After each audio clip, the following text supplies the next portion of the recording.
Que tu sois un entrepreneur en herbe, un marketeur chevronné ou simplement intéressé par les secrets cachés derrière les noms de marques célèbres, bienvenue dans Brand Naming, comment créer des noms qui marquent.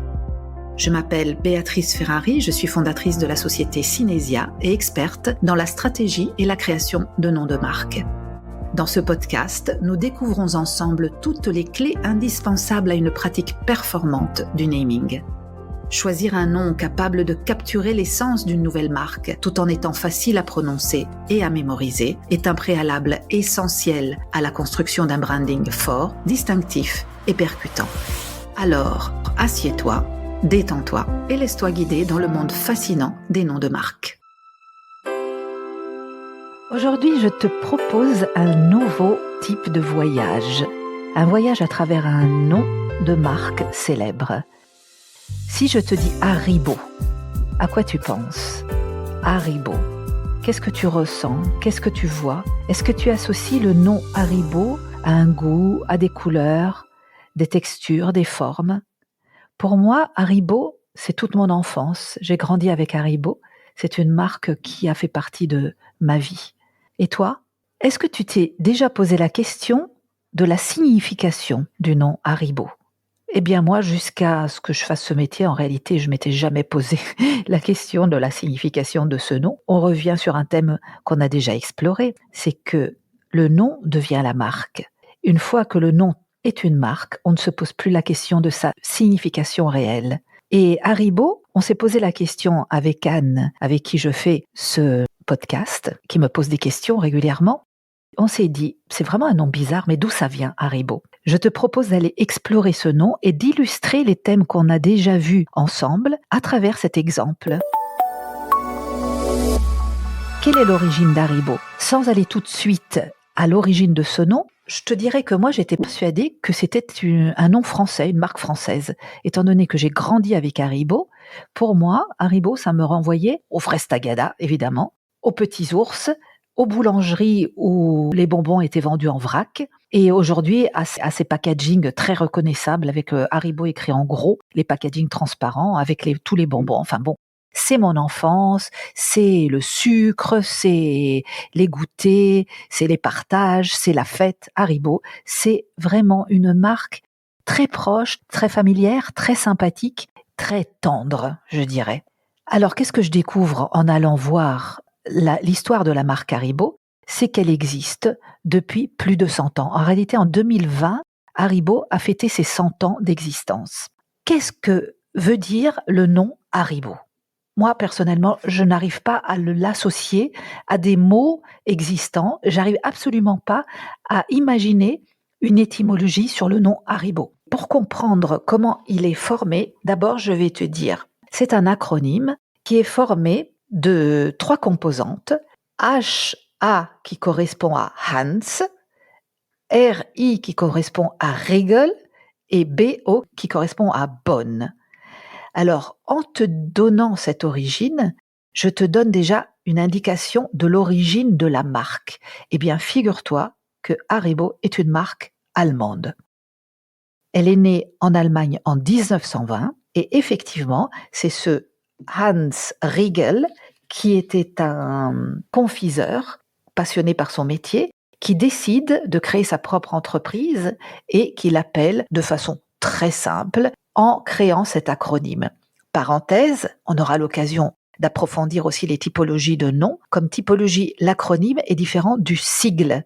Un sigle, ça se prononce lettre par lettre, alors qu'un acronyme, ça se prononce comme un mot ordinaire. C'est toujours la volonté de faire une abréviation, de faciliter la prononciation d'un nom, mais la différence, c'est qu'un acronyme, ça se prononce comme si c'était un mot du dictionnaire. L'histoire de la marque, c'est très classique au début du siècle dernier de donner ou un nom de famille à une marque ou bien de créer des acronymes. Et encore aujourd'hui, souvent, quand on fait des nouveaux noms de marque, on a tendance à vouloir faire des acronymes. Ce qui est intéressant, c'est qu'une fois que le nom est une marque, on ne se pose plus la question. Donc, si tu dois créer une nouvelle marque, ça peut être intéressant de te demander si ça vaut vraiment la peine de créer un acronyme parce qu'il n'y a que toi qui connaîtras la signification de l'acronyme. Le consommateur, il ne se pose jamais la question. La preuve, est-ce que tu t'es déjà posé la question de la signification du nom Haribo? Je repars sur l'analyse linguistique en te donnant des indications sur une analyse qu'on appelle chez Synesia Logovio et qui permet d'avoir l'impact du nom. Qu'est-ce qu'on a comme impact quand on est sur Haribo? Le premier impact, c'est un impact phonétique parce que justement, on ne connaît pas la signification. Donc, Haribo, qu'est-ce que je peux dire sur Haribo? C'est que c'est un nom qui est composé de 3 syllabes. Haribo, 3 syllabes. Et a priori, je pourrais dire que c'est un nom qui sonne plutôt masculin. Parce qu'en général, quand c'est un O, c'est plus masculin et quand c'est un A, c'est plus féminin. Le neutre, typiquement, c'est ce qui est plus anglophone. En tout cas, c'est plus neutre ou bien s'il n'y a pas de voyelle à la fin. Donc, je dirais un nom facile à prononcer, 3 syllabes, plutôt masculin. Ensuite, si je vais sur la morphologie, c'est la deuxième partie, première partie phonétique, deuxième partie morphologique. Dans la morphologie, je vais voir l'étymologie du nom, comment ça s'est formé. Et en général, sur beaucoup de noms de marques, on arrive à percevoir l'origine. Je pense que sur Haribo, ce qui est intéressant, c'est qu'on ne perçoit pas l'origine. En tout cas, moi, je ne l'aurais pas imaginé spontanément de dire Haribo, c'est un nom d'origine allemande. Non. Je le sais uniquement si je vais approfondir la composition et je sais que c'est l'acronyme d'un prénom, d'un nom et d'un lieu. La troisième partie de l'analyse Logovio qu'on développe pour comprendre les noms, c'est la sémantique. Dans ce cas-là, la sémantique, c'est-à-dire la signification du nom, étant donné qu'elle n'en a pas, c'est un nom inventé, la signification de ce nom, c'est l'histoire de la marque. Et ce qui est intéressant, c'est de voir que on démontre avec le nom Haribo déjà 3 éléments qu'on a traités dans les épisodes précédents. 1, l'effet buvard. Le nom est une éponge, il se remplit de l'histoire de la marque. Dans l'épisode 5, on a traité ce cas et on se disait aussi avec Anne, qui est toujours là présente avec moi quand je fais ces épisodes, c'est que c'est un peu comme la Madeleine de Proust. Et c'est vrai, toutes les marques sont des Madeleines de Proust. Toutes les marques racontent des expériences, nos expériences et nos relations à cette marque en particulier. Par exemple, si tu n'aimes pas les bonbons, peut-être que Haribo, ça te provoque un rejet total. Si, en revanche, quand tu étais petite, Haribo a fait partie de ton expérience, alors ça renvoie à l'enfance, etc. Si tu les manges maintenant, les bonbons Haribo, peut-être que ça fait partie de ton actualité. Personnellement, ça ne fait plus partie de mon actualité Haribo, mais ça me renvoie toujours, et même quand je vais dans un supermarché et je vois les bonbons Haribo, ça me raconte toujours quelque chose. Et j'ai énormément de tendresse vers la marque Haribo. Le deuxième enseignement qu'on a sur le nom Haribo, c'est que le nom ne doit rien expliquer. Il n'explique rien, Haribo. Haribo, il ne dit pas de quoi il s'agit, il ne raconte pas l'origine, la nature de la marque. Il ne dit pas bonbon, il ne dit pas sucre, il ne dit pas gourmandise, il ne dit rien de tout ça. Le troisième élément qu'on a traité dans le deuxième épisode, c'est la force phonétique. C'est un son. Haribo, c'est un son. C'est une synthèse qui est véhiculée à travers un son. La force phonétique, Haribo, c'est très simple à dire. Ça a quelque chose même d'infantile, je trouve, comme son.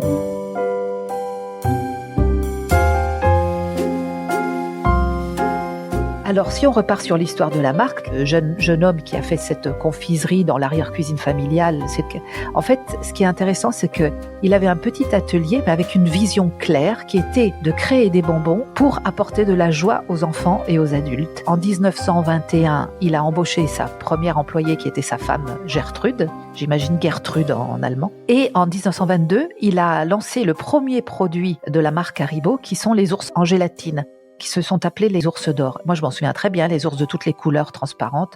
J'adorais ça. Ensuite, il a fait en 1935 les roulettes ou les rouleaux de réglisse, là. En 1950, les fraises Tagada, qui sont arrivées en France en 1969.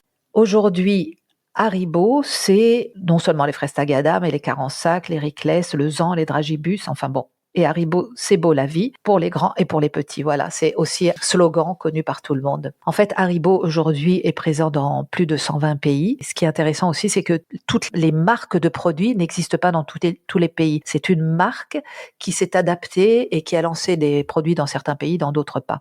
J'espère que tu as appris des choses sur cet épisode d'aujourd'hui parce que j'aimerais bien te raconter d'autres noms de marques célèbres. D'ailleurs, si tu as certaines marques qui t'intéressent, des marques célèbres que tu voudrais explorer, n'hésite pas à l'écrire dans les commentaires parce qu'on pourra les approfondir dans les prochains épisodes.